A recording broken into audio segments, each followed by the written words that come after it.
Hello champions. आज हम discuss करेंगे हमारी क्लास 12th पॉलिटिकल साइंस की जो सेकंड बुक है इंडिया आफ्टर इंडिपेंडेंस, उसका second chapter that is era of one party dominance. इस चैप्टर में दो मोस्ट इंपोर्टेंट क्वेश्चन है, राइट। सो हम दोनों क्वेश्चंस को डिस्कस करेंगे विद देयर आंसर और क्या रेलेवेंट पॉइंट हमें इस बार आने वाले बोर्ड एग्जामिनेशन में लिखना है अगर ये क्वेश्चन आता है, राइट। ऑल्दो चैप्टर ज्यादा लेंथी नहीं है, राइट। सो दो ही मेन क्वेश्चन इंपॉर्टेंट निकल कर आते हैं। सो फर्स्ट क्वेश्चन से स्टार्ट करते हैं, that is reason behind dominance of Congress, dominance of Congress in first 3 general elections. ये जो क्वेश्चन है ये काफी बार पूछा गया है, राइट। सीबीएसई ने काफी बार इस क्वेश्चन को पूछा है कि क्या रीजन थे कि कांग्रेस पार्टी का ही डोमिनेंस रहा। मींस जो पहले 3 जनरल इलेक्शन हुए 1951-52 में हमारा पहला होता है, देन 56 में सेकंड होता है एंड 61 में हमारा थर्ड जनरल इलेक्शन होता है, right. We all know. So तीनों में मेजॉरिटी के साथ कांग्रेस पार्टी ही क्यों जीती? What were the reasons behind dominance of Congress in the first 3 general elections, right? So we'll discuss all the points that why only Congress dominated. So first point will be popular party. Congress was a very popular party, right? पूरे India में आज भी आप देखोगे तो सभी parties का name शायद लोग नहीं जानते, बट कांग्रेस और बीजेपी का जानते हैं, right. So at that time 1951 में जब इलेक्शन होने वाला था, Congress was the most popular party, so maximum people who voted, they voted for Congress government only, right? So second, India's oldest party, Congress was made in year 1885. कब बनी थी कांग्रेस? 1885 में। ये ईयर भी याद रखेंगे, right, because MCQ point of view से important है। Then it is the oldest party of India. सबसे पहले जो इंडिया में पार्टी बनी थी जो इतनी ज्यादा पॉपुलर हुई और जिसको इतना ज्यादा सपोर्ट मिला, it was Congress, right. So it was the oldest party. Third point, crucial role in India's freedom struggle. Congress party played a very crucial role in India's freedom struggle. Bharat को आजादी दिलाने में, ब्रिटिशर्स से फ्री कराने में कांग्रेस पार्टी का बहुत इंपॉर्टेंट रोल रहा है, जो हमने 10th क्लास में डिस्कस किया था। जवाहरलाल नेहरू, मोतीलाल नेहरू और जितने भी इंपॉर्टेंट लीडर्स थे, they worked for India's independence. उन्होंने एक पॉलिटिकल लेवल पे काफी काम किया था and they all were from Congress party. सारे कांग्रेस पार्टी से थे, right. So crucial role in India's freedom struggle is the third point. Now moving on to the fourth point, charismatic and popular leaders.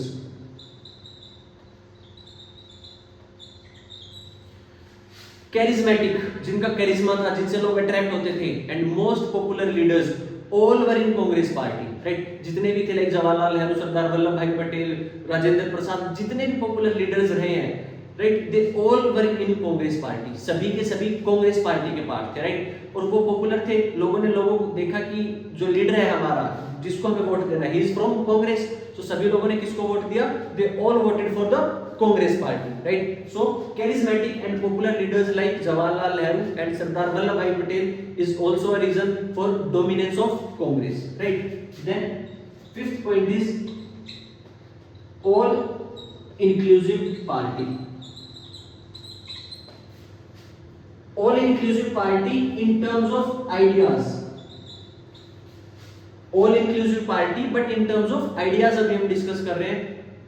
Congress was like an umbrella, एक छतरी की तरह थी, एक बहुत बड़ी छतरी की तरह, जिसमें हर एक आइडिया, लेफ्टिस्ट भी, राइटिस्ट भी, जो कैपिटलिज्म को सपोर्ट करते हैं वो भी, जो सोशलिज्म को सपोर्ट करते हैं वो भी, अगेंस्ट रिजर्वेशन, प्रो रिजर्वेशन, हर टाइप के आइडियोलॉजी के जो लीडर्स थे वो एक ही पार्टी में आ जाते थे, that was Congress. So all inclusive nature of Congress जो इसको एक टॉलरेंट पार्टी भी बनाता है, which make it as a tolerant party. ठीक है, टॉलरेंस लेवल जिसे हम जो हमने लास्ट में डिस्कस किया, so all inclusive ideology also became a reason for dominance of Congress. Now moving on to the 6th point, that is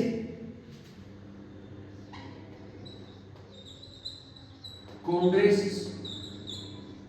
role in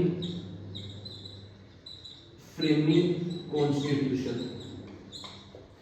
India का जो कॉन्स्टिट्यूशन बनाया था under cabinet mission plan of 1946, जिसमें हमने constituent assembly बनाई थी, उस constitution को बनाने में जो मैक्सिमम लीडर्स थे, they all were from the Congress party, right. So this became the reason.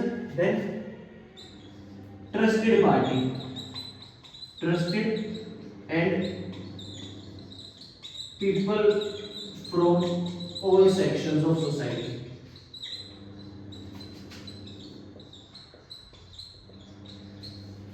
Congress was a trusted party. सबसे ज्यादा लोग जिस पार्टी पे उस टाइम पे ट्रस्ट कर सकते थे, it was Congress. and people from all the sections of society, from Dalit class, tribal class, from OBC. At that time OBC was not there, but still her class के लोग, they were part of Congress party only, right. So these were the 7 most important reason. एक और reason था which you can mention, it was good campaigning. good campaigning, जो campaigning की थी कांग्रेस ने उस टाइम पे इलेक्शन के टाइम पे अपनी पार्टी को प्रमोट करने के लिए, it was also reason that it dominated. और इस क्वेश्चन को काफी बार रिपीट किया गया है, so you should prepare all these points. Maximum 6 marks का क्वेश्चन आएगा, right. So we have 7 to 8 points, so it means we can easily write 6 points, right. So these are the points, just take a note of it quickly. इनको एक बार note down कर लो that why Congress dominated in the first 3 general elections. वो किसी और वे में भी पूछे, then you need to remember कि कांग्रेस की अच्छाई यहाँ पे हमें बतानी है, या कांग्रेस हर बार इलेक्शन क्यों जीती, या कांग्रेस ने इंडिया के लिए क्या किया. So all these points you can use, not for the India, but हाँ why it won the elections, ये सभी पॉइंट रहेंगे, right. Now just take a note of it and we will move on to the next heading, that is second important question, right. Okay, so now our second important question from this chapter, that is era of one party dominance, is problems faced by election commission. It is election commission in conducting first general elections. जो हमारे India में first general elections हुए, उनको conduct कराने में election commission को क्या क्या प्रॉब्लम्स आई. और दूसरे तरीके से सेम क्वेश्चन पूछ सकता है, व्हाई इलेक्शंस वर डिलेड. हमारे जो फर्स्ट जनरल इलेक्शन थे वो डिले, लेट क्यों किया गया, उनको 2 बार लेट करना पड़ा था, ठीक है. यहीं से 2 चीजें कोरिलेट कर लेंगे, दैट इलेक्शन कमीशन जो है it is given in constitution article 324. और यहां से क्वेश्चन आएगा हमारा chief election commissioner. This you have to tell me in the comment section that who is the current chief election commissioner. But question जो आएगा वो ये पूछेगा that who was the first chief election commissioner of India, या India का जो पहला election commissioner था वो कौन था. So he was Sukumar Sen. His name was Sukumar Sen, right. So now moving on to the points, जो कि इलेक्शंस क्यों डिले हुए, या फिर पहला जनरल इलेक्शन कराने में क्या क्या प्रॉब्लम्स फेस करनी पड़ी थी election commission of India, right. First point, vast territory of India. India एक बहुत ही ज्यादा वास्ट कंट्री है साइज वाइज, और पूरे इंडिया में from north to south and east to west हमें इलेक्शंस कंटेस्ट कराने थे, right. So first major challenge which came in front of the election commission was vast territory of India, कि पूरे India में elections conduct कराने हैं, and India is such a big country, so it became a first challenge. Second, demarcation of constituencies.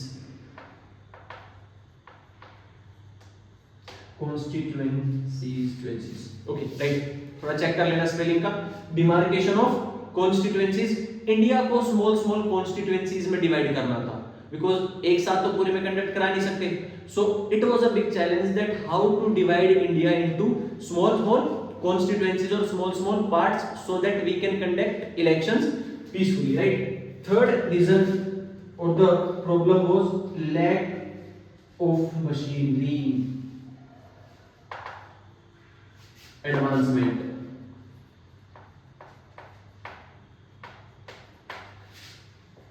उस time पे India just became independent, India बस independent हुआ ही था कुछ टाइम पहले।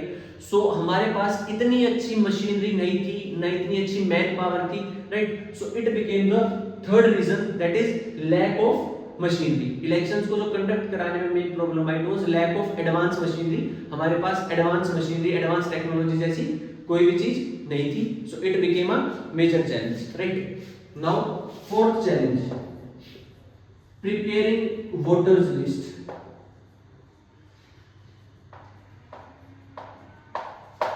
अभी तो इंडिया की पॉपुलेशन काफी ज्यादा है ही, but at that time also population of India was quite huge, right. So voters list prepare करना, that who all individuals are eligible for voting, कौन कौन एलिजिबल है वोट करने के लिए, it was a big challenge, right. So preparing voters list, then जो पहली list हमने प्रिपेयर की उसमें अराउंड 40 लाख विमेन की या तो इंफॉर्मेशन गलत थी या फिर उनको रिप्लेस ही कर दिया गया था, मींस उनका नेम ही इंक्लूड नहीं किया गया था, right. So fifth will be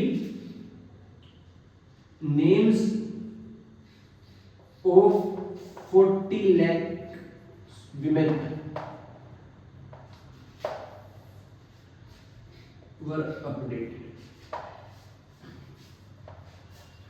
So it were these names were updated later, मतलब पहले जो लिस्ट प्रिपेयर की गई उसमें 40 लाख वीमेन ऐसी थी या तो उनके नेम की जगह उनका नेम एग्जैक्ट ना लिख के लिखा हुआ था दैट वाइफ ऑफ, राइट, और लिखा हुआ था daughter of, right. So means उनका नेम नहीं लिखा हुआ था, उनके रिलेशन में किसी का लिखा हुआ था, because of the Indian culture की वीमेन अपना नाम नहीं बताती थी, बट राइट। सो बाद में हमने उसको रिप्लेस किया and finally names of women were included in that area, ठीक है। Then conducting first time,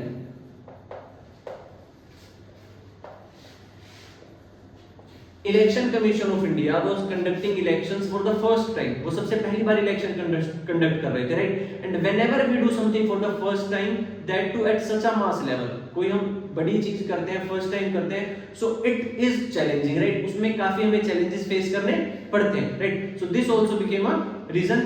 then I have mentioned high population, one more point is high population,